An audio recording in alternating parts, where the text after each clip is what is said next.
Welcome to Jacked Up Politics, Episode 2 of Riot na Mori. My name's Jack, I'm a second year Government and Political Science student. My name's Tom, I'm a second year BA History and Politics student. So, in this episode, Riot na Mori, or the Farmers' View, we're going to be looking at a few things that have been affecting farmers in Ireland at the moment. What a lot of people don't realise about farmers here in Ireland is that a lot of our farmers are not paid very well for the work they do. They're actually treated quite poorly, and more often than not, it's the people that export their products or distribute their products are paid more than the farmer, which, in my opinion, is not fair to the farmer, who has to work 18, 20-hour days for the produce he puts out for very little reward, you know. But my view is this: they get up at ridiculously early hours and they make all their food. I mean, we can't live with that. No, exactly. And if you think about it as well, Tom, right? Farmers in here, right? They're the backbone of the country. They're the bread and butter of the country, you know? Absolutely. Our economy is reliant on farming. What are our biggest exports? Beef, butter. They're two huge ones. Exactly, you know? And who can forget the beef scandal in the 1990s when the Iraqis came over looking for beef, and we actually sold them British beef rather than Irish beef because we just couldn't produce enough of it. Yeah. Right? I can't believe it. Oh yeah, it was a big, huge scandal back in the 90s or the late 1980s, right? So much so that the Iraqis actually took us to court over it, believe it or not. Yeah, a very interesting fact. Look, Irish beef is the best beef in the world. Exactly. And the reason Irish beef is an Irish lamb is so well revered around the world is because it's grass fed. Absolutely. And it has a sweeter, more delicate flavour than other lamb, right? Yeah. The only other country I can think of that can compete with Irish lamb will be Argentina. Yeah. Right? And we're better at them than rugby anyway. Yeah. But yeah, no, you're right. Look, Argentina, they also kind of have a similar farming climate. And yeah, Argentinian beef, it's lovely. I've tried it before. It doesn't compare to the Irish stuff though. No, it doesn't. It doesn't, Tom. You're dead right. That when I went to America back in 2018 when I was on my J1, right? A lot of cattle in the States are grain fed, which means that they have they don't eat grass. Yeah, no. I'm a little familiar with it, but yeah. Right. They're fed corn, they're fed maize, but they're not fed grass. A lot of cattle are grain fed, right? And what I noticed about American beef compared to Irish beef is it doesn't have that same depth of flavour. It doesn't have that same je ne sais quoi. I know what you mean. I haven't been to America in a couple of years. I'm going in May. I'll let you know what the beef is like. I most certainly hope you do. Yeah. Now, just looking here at our notes, thanks to our lovely production assistant Andrew, who has been working tirelessly over the last few weeks. And in fairness to him, look at this stuff. He's done a good job. Oh, he's done a brilliant job. So, Andy, if you're listening, we appreciate all the hard work you do and keep up the good work. So, I'm just looking here, right? And over the last few weeks, we've seen lots of protests in the continent over farming issues as well. Netherlands protest is started due to a clampdown on farming to reduce nitrates. Now, for the uninitiated, what nitrates are is it's basically the nitrogen in the soil, right? Yeah. And what nitrogen does is it actually acts as a fertilizer. Have you ever heard of ammonium nitrate? No, I've heard of it. I'm familiar with it. Right, that's a fertilizer. What they want to do is they want to clamp down on the likes of using stuff like ammonium nitrate, because nitrate replaces the oxygen in the water and allows algae to bloom, which causes issues for say fishermen, right? Because algae blooms can actually kill off the oxygen in the water, and the fish need the oxygen in the water to live. And by killing off the oxygen, you're actually killing off the fish, right? So you're actually destroying, they're destroying by allowing one element to thrive. You're actually killing off another ecosystem, you know. So I think what the EU are trying to do at the moment is they're trying to balance it out, that they're trying to preserve and reduce the amount of nitrates going into groundwater and on and off into the ground, but they're also trying to ensure that a happy medium for the farmers. But the way they're going about it is completely lopsided, right? Yeah. Like, in order to do this, they need to come up with alternatives for the farmers, you know, and they need to come up with viable solutions for farmers, not just what a bureaucrat in Brussels thinks will work. You know, you have to come up with genuine, actual, practical solutions that can be proven to work and can actually make both ecosystems work. Now, look, I think in fairness to the EU, right, they have the potential to be leaders on farming and to really work with farmers. I think the current EU policy and the reason farmers are protesting, I think the EU can be a force for good in terms of farming. Like, I wouldn't write off the EU entirely. But what I will say is, what we have here is a failure to communicate. I think that's the biggest issue here. And like, there's one thing here that was on CNN, is one of the reasons why the farmers are protesting is the excessive red tape in Brussels when it comes to farming issues and stuff like that. And I just think, Tom, that like, we're so dependent on farmers that, like, completely. By doing this to them, we're effectively telling them, oh yeah, we don't care about you, you know, you just don't matter, you know. You can't do that to the people that produce your food, that provide you with the materials for the clothes you wear. Yeah. Because, like, a lot of people will realise is that, like, farming is a huge part of our daily lives. While we might not realise it day to day, if there stopped being farms, we'd run out of food in about 6 months. Absolutely. You know, right? And, like, I think there needs to be more work done on cutting back on excessive bureaucratic red tape in both Europe and Ireland. Yeah. Now, that being said, though, the Europeans' Common Agricultural Policy has been brilliant for Ireland. It has been fantastic. That I know, up in County Mayo, where I spend a bit of time myself, right? You have quite a lot of farmers actually being helped out by the European Union Common Agricultural Policy, which is fantastic to see. Absolutely. And look, as I said earlier, the EU can be a force for good in farming. There's no doubt about that. Yeah, sure. Look, and, you know, when they're successful, they can be great. But I think the success of the Common Agricultural Policy lies in communication and it lies in transparency. We don't have enough of that. No, we don't.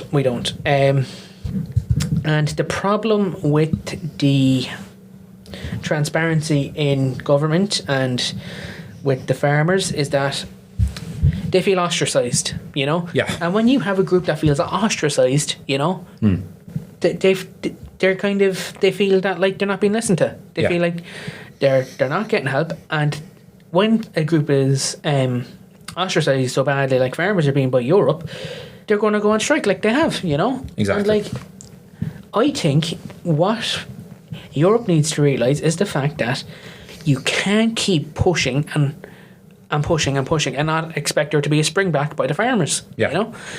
The EU have pushed, right, at these farmers and said, you need to do this, you need to do that, you need to reduce your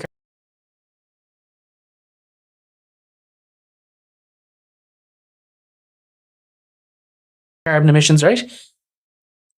Tell me, right, how's a 70-year-old farmer in the north of France, right, who only has himself and his son, supposed to cut back on the emissions when they don't even have enough money coming in per year to afford the maintenance on their tractor, you know? Yeah. Like, how does that work, like, you know?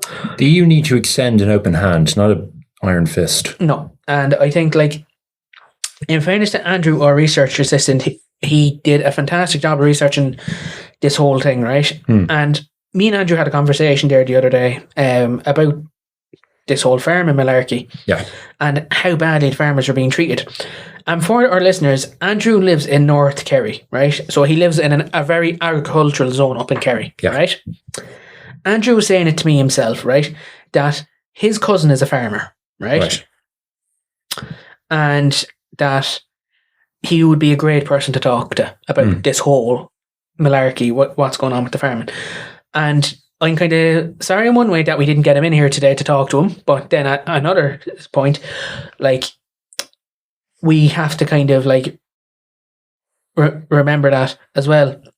Farmers are people at the same time, you know? Absolutely. 100%. And, like, I'm kind of very, like, upset now we didn't get get him in today to talk about it, because I think he would have been a fantastic person to give us a bit of insight into why the government's farming policy is failing and why the European Union's excessive red tape is failing as well. Yeah. Another interesting fact about farms at the moment here in Ireland is the fact that quite a lot of farm workers in Ireland are actually migrant workers. There you go. And look, we've said it before. They're doing very hard work. They're doing excellent work. Exactly. In farms. Right? Like, I know my other friend Sean, that I was friends with growing up in Cove, his dad was a potato farmer as well, right? He had 3 Polish lads working for him because he couldn't get the Irish lads to come work for him, right? So that's it. And like, it just goes to show, right? The farms would love to probably pay these workers 18, 20 euros an hour. Yeah. But they can't, because they're not getting enough money. They're not getting enough support off of government in Dublin. Yeah.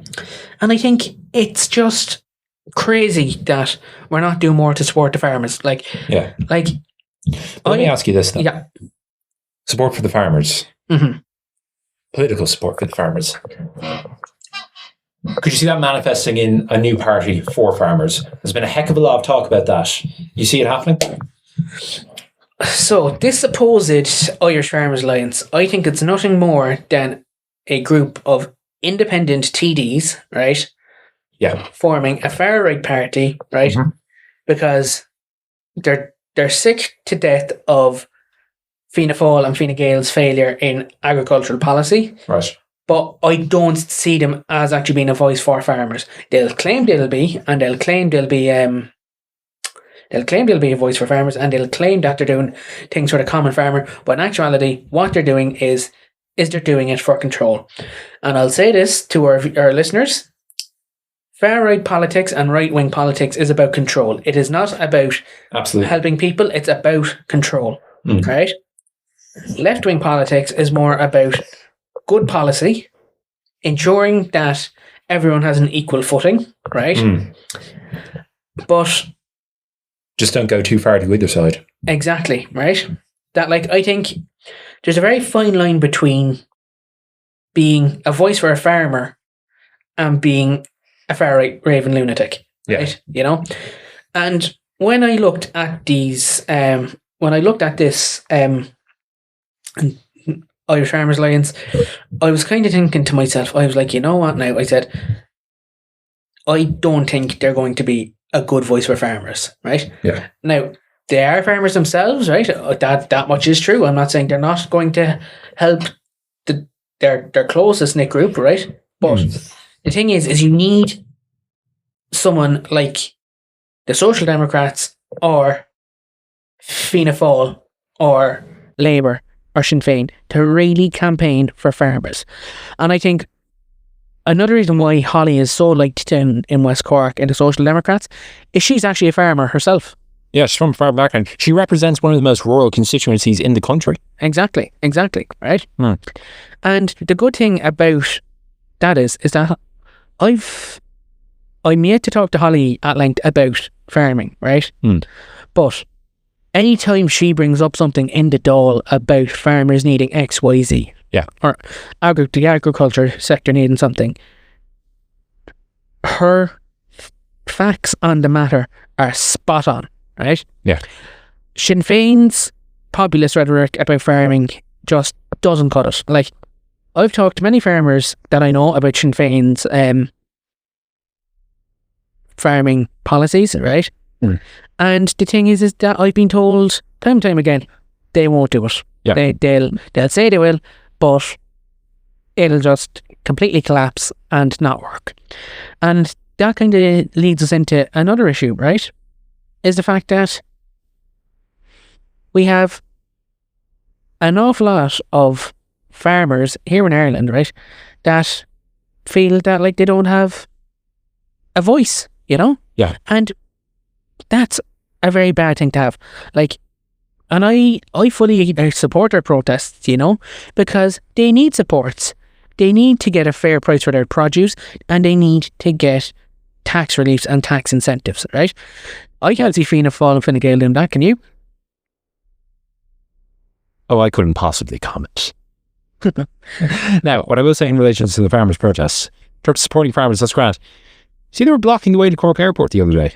I'm sure if you had an urgent flight to catch, you'd feel differently. Or like, well, look, I'm pretty sure they were trying to let people know their frustrations. If we're frustrated, you're going to be frustrated, you know. And I kind of relate to them in a way, you know, kind of like. I think Fianna Fáil and Fine Gael are so out of touch with the common man at the moment that, you know, that we just have issues like this popping up left, right and centre. And I just think you're just going to have to suck it up, unfortunately, until at such time as their concerns are addressed. Now, I'm not saying all their concerns are going to be addressed, but I think what they need to do is they need to sort out their grievances with the farmer, right? And I know the Irish Farmers Association, right, has been very vocal on this point as well, that we need to be doing more for farmers. We need to be doing more for people involved in the agricultural sector, right? And like, I think one thing we should be looking at doing is actually encouraging and incentivising farmers to utilise more economically friendly farming methods, right? Yeah. And say, if you do this, we will give you X% tax cut, right? Yeah. And I think as well that there needs to be more regulation around the pricing of agricultural goods. Fair enough. To make sure that there's more buck going back into the farmer's pocket. Yeah. And there's more money going back into the producer's pocket. It's less of a stick, more of a carrot approach. Exactly. And like, I have had many discussions with people about like what we need to do to improve farming policy here in Ireland, right? Right. And a common one is the government just need to listen. If they listened rather than assuming, right, they'd make a lot more progress than what they have. Because one of my relatives says this to me. He says, Jack, he said, when you assume something, you make an ass out of you and you make an ass out of me. 100%. You know? And like, it's well known. That's a well-known fact. And by the government assuming they know what they're talking about when it comes to agricultural policy, yes, that's where they're making a mistake. Now, I'm sure there is Fianna Fáil and Fine Gael TDs that are from farming background and have an understanding of the issues, but they need to be more vocal in the door. Yeah, right? Look, that's the reality. Sure, look at Barry Cowan. He was made the Minister for Agriculture, and he was sacked within how many weeks? 2, 3 weeks? 2, 3. Well, I don't mean to laugh because it's very serious, of course, but geez, I remember when that happened in Golfgate. I think was Barry Cowan the first one? Then did it get someone else? Yeah, I think he replaced it. I think was the first one resigned because of Golfgate? Yeah, and then Barry Cowan resigned over drink driving. Yeah, drink driving. That's what it was. Yeah, so like when you have like you really need a strong candidate, right, in the Minister for Agriculture, right, because the Department of Agriculture is a very important part of the Irish government. Yeah, it's one of our crucial ministries. Exactly, because we don't get called the Emerald Isle for nothing. Right? Like, it's because of the amount of green fields we have, you know. And like, while all this new development in Cork and Limerick and Galway is welcomed, right? Yeah, they're forgetting about the people that are feeding the people that are building that infrastructure. Yeah, 100%. And like, I just don't think that we're doing enough. I think we need to be doing more. And I think Europe needs to actually listen to the public and the farming public on this. Because like, we could actually see a food shortage if we don't listen to farmers. Yeah. And this isn't me catastrophizing. This is me being deadly serious. Because what you might see is you might actually see farmers deciding, you know what, I'm not making enough money. I'm going to leave. I'm going to sell my land to a developer. Right? And what's going to happen then? You're going to have no food. Exactly. Now, in the States, then you have these big, massive factory farms. Oh God, don't even get me started. I've heard the horror stories, man. Yeah, and we do not want that in this country or this continent. Now, what I do agree with, though, and I think is a great idea, is building big, massive greenhouses, right? All right. That you can grow your produce in, right? And like, another thing about these farming protests as well was that the fact that, they don't have enough supports to build this idea like a farming, a farming greenhouse, right? Yeah. Where you could say, grow produce that isn't native to your country, right? So say here in Ireland we built these big greenhouses, right? Right. and we used, say, more environmentally growing techniques such as hydroponics. Right? The thing about hydroponics is they're very interesting in the fact that it uses about 80% less energy, is more environmentally friendly, but also you actually increase the yield of the crop produced. I think we should actually be incentivizing farmers to go, if you want to build a big massive shed to grow more fruits and vegetables in, the government will subsidise the cost of that shed. Importing less, producing more at home. Exactly, right? And that does two things, Tom. It reduces our imported greenhouse emissions, but it also allows for farmers to have more control over what they're growing, right? And I think there needs to be a lot more done on encouraging farmers to kind of go in this direction, because like I for one know that hydroponic farming is the way to go, right? And as well, this is actually kind of funny, is hydroponic farming, even though you're only using water and a soil substitute medium rather than soil, is actually more water friendly for growing crops than traditional farming methods, believe it or not. Look, you know more than me, quite frankly. I'm not from a massive farming background, but look, I think if we were to sum up what we've been saying today, I think more communication, more transparency, fresh ideas from farmers and government. To sum it up in 3 sentences. Definitely. And if there's any farmer that's listening to our podcast and you'd like to get in touch and share your views, please email jackeduppolitics@gmail.com. So that's jackeduppolitics@gmail.com. So the thing is that last episode we forgot to tell people about our social media. Oh, of course. So folks, if you're interested in following the page or giving us a like or comment, you'll find us on Instagram under Jacked Up Politics, the Jacked Up Politics podcast on Instagram, and you'll also find our Linktree where you'll find our YouTube page, and you'll find our Spotify account where you can listen to all our amazing episodes with myself and lovely Tom. And also next week we will be, or actually in 2 weeks time, my apologies, we will be introducing our new host, Logan. Logan is one of the 3 key members of Jacked Up Politics, and so every 2 weeks, folks, his hosting will actually rotate. So my apologies, it'll actually be every month, it'll actually rotate. So the first month it'll be myself and Tom will be presenting, then for the second month it'll be Tom and Logan, and then the third month it'll be myself and Logan, but not in that order. So as we're going along, folks, we're hoping to get more and more exposure with the podcast, get it out there, and get more likes and views on the podcast.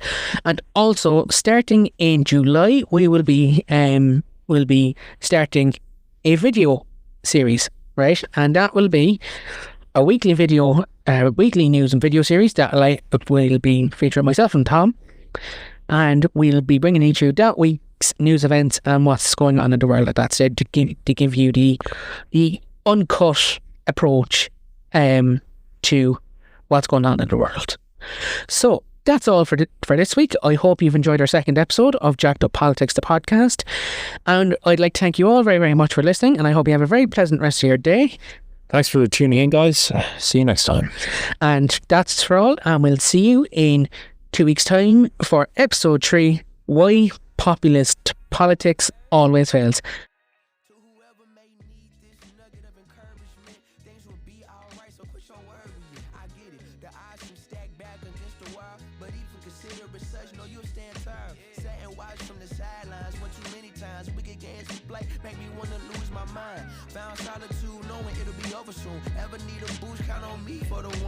Trouble don't last when the tough get going. Baby, all we do is win, so show me my opponent. Adversity, doubt, stress, could care less. Cause how we handle those like an S on our chest. Super proud of how we held it down on the way up. Can't wait for our day to ball, this is a layup. Nobody ever said this would be easy, but trust when I say that you got it. I know you've been looking for a breakthrough.